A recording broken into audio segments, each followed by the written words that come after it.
Hi everyone, welcome back to this round of Agile question practice. Ideal for your PMP exam, ideal for your Agile Certified Practitioner exam, ideal for any other Agile certification that you may be going for in relation to project management, or even just fun for testing your Agile knowledge with your team and seeing how they're going. Maybe a good icebreaker in a meeting or something similar. Let's get into the questions. A team new to Agile has worked closely with the product owner and has identified the highest value features of the project. Oh, and isn't that just wonderful? That's music to my ears.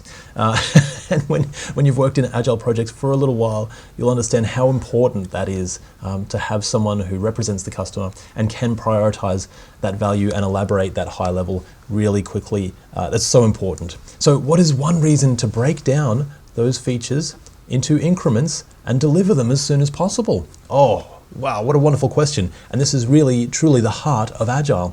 So let's check it out. To get all the work out of the way so the team can relax.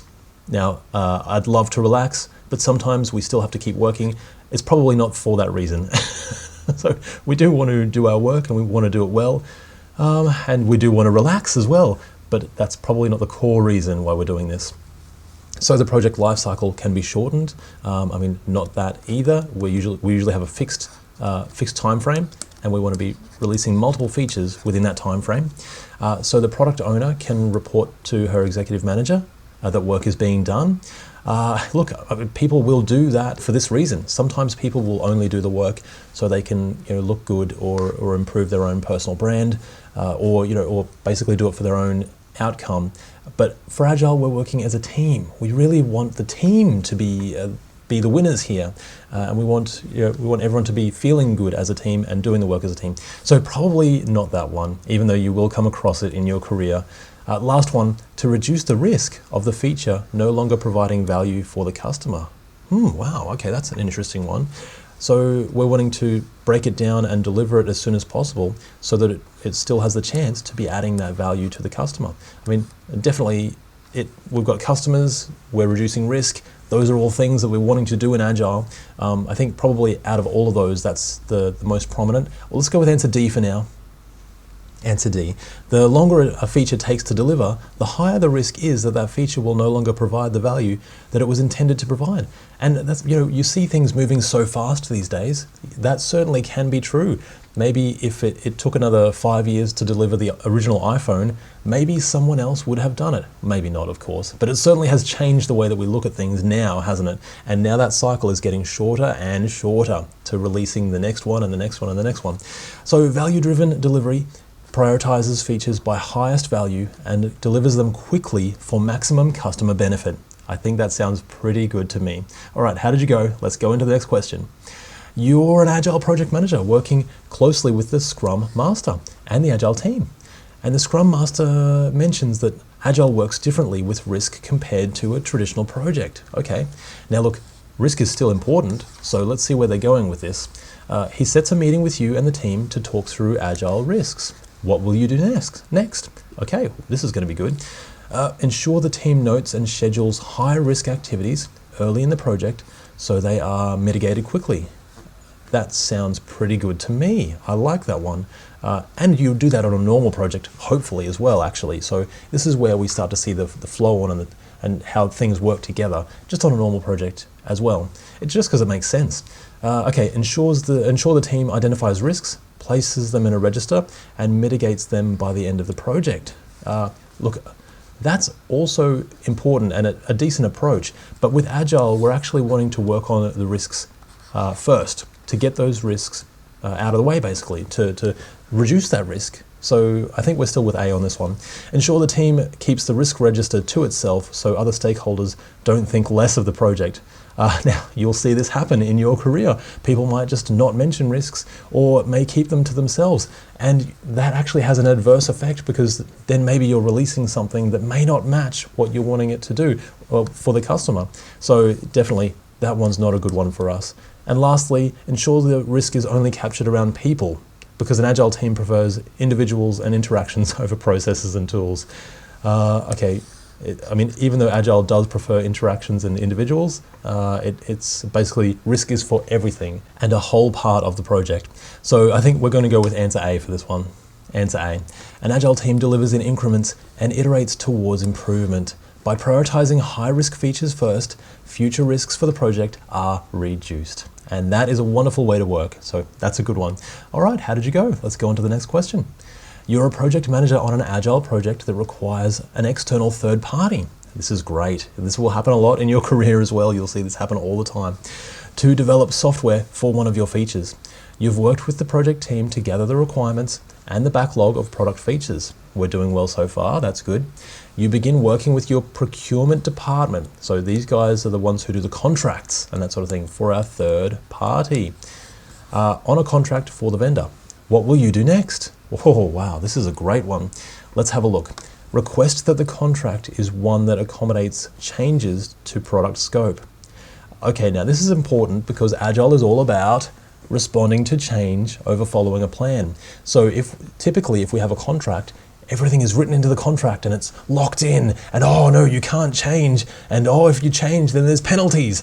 And so that can really inhibit the Agile way of work and inhibit us from finding things out as we're going along, which is also an important part of the approach. So maybe writing that into the contract can help. I think I like that one. Let's check out the others. Go back to the business and ask them to deliver the feature. Okay, I mean, sure, that's one way that we could do it. Maybe the business or part of the original organization could deliver this instead. This is a maybe. Raise a risk to the delivery of your project based on the external vendor. I mean, yes, that's going to be a part of it as well. There is risk around this, and we will have to raise the risk, and we'll have to have risks and controls or mitigations for that risk. And that's actually a good answer as well, in a way. And lastly, find an existing time and materials contract from the organization's organizational process assets.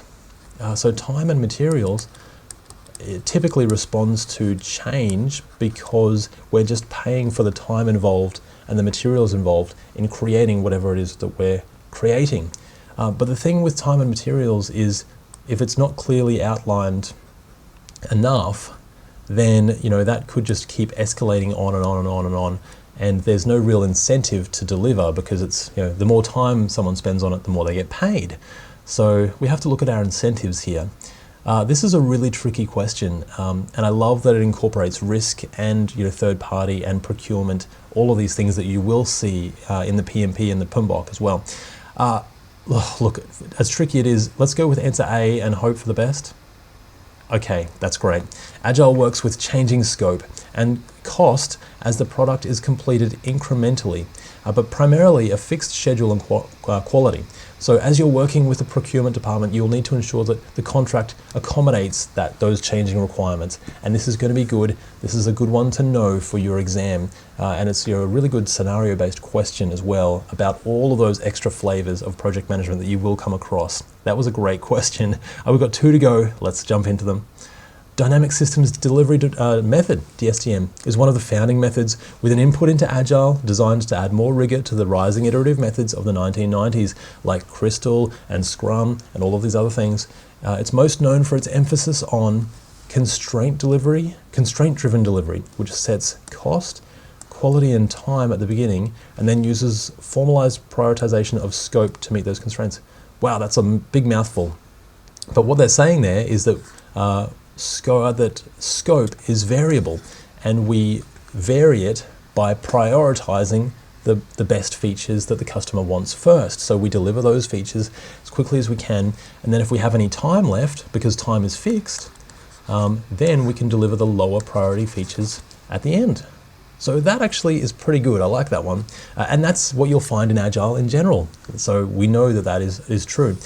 Single delivery, which ensures everything is correct and approved before the project goes live. If it's Agile, we're probably doing incremental delivery of features, so it's probably not this one. Stakeholders, which ensures that everyone is involved in gathering scope, quality, and cost requirements. I mean, sure, we do want the whole team approach, so the whole team can be involved. Emphasis on stakeholders. Maybe not the highest emphasis, so that's a maybe, that one. And lastly, cost, which ensures that the project closes once funds are depleted. Look, and that may happen, but of course there are different variables around that. Maybe more funds will be released, or maybe we will just, I think the highest priority is really around the scope and changing that scope, even though the other things are fixed. So even though some of those are good answers, the best one for us, from an Agile prioritizing value point of view, is answer A. Let's check it out. Answer A.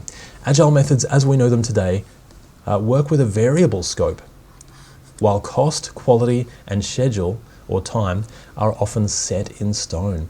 And this is the opposite to a predictive waterfall method, which sets the scope up front and the schedule and the cost, and then just works to deliver in one big bang right at the end.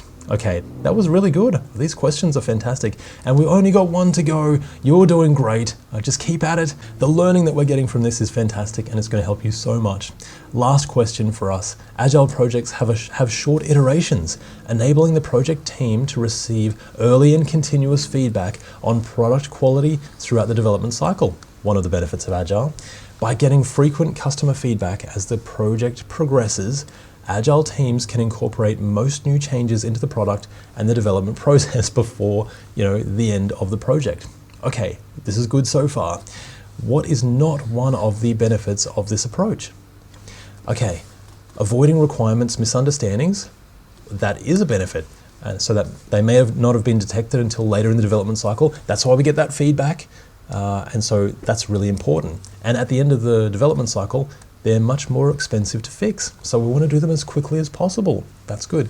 Clarifying customer feature requests, making them available for the customer to use early. That's also a good one. We want that one. Discovering, isolating, and resolving quality problems early. We also want that. That's one of the reasons why we do Agile and get that feedback and release the features to get that feedback. Let's have a look at the last one. Having one big release at the end of the project that everyone can celebrate. Not for Agile. So even though that can be an approach that we take, and certainly it has its value, it's good celebrating these things as well. But for us, we want to be releasing increments so that we can gather that feedback as we go. So the incorrect answer for us today is going to be answer D. Answer D. Agile methods work with multiple features, releasing them in increments so the customer can use them and provide that feedback. Having a single release is a waterfall approach. And waterfall's not what we're talking about here today, even though you will still come across it. And this has been the most fun. I love talking about these questions with you, and I love working through these to help us prepare for the PMP exam or the Agile Certified Practitioner or any other Agile certification that you are going for. This knowledge will help you so much. And I've had an absolute blast. I know you can pass the PMP exam. I truly, truly believe in you. And I'll see you in the next videos. Bye for now.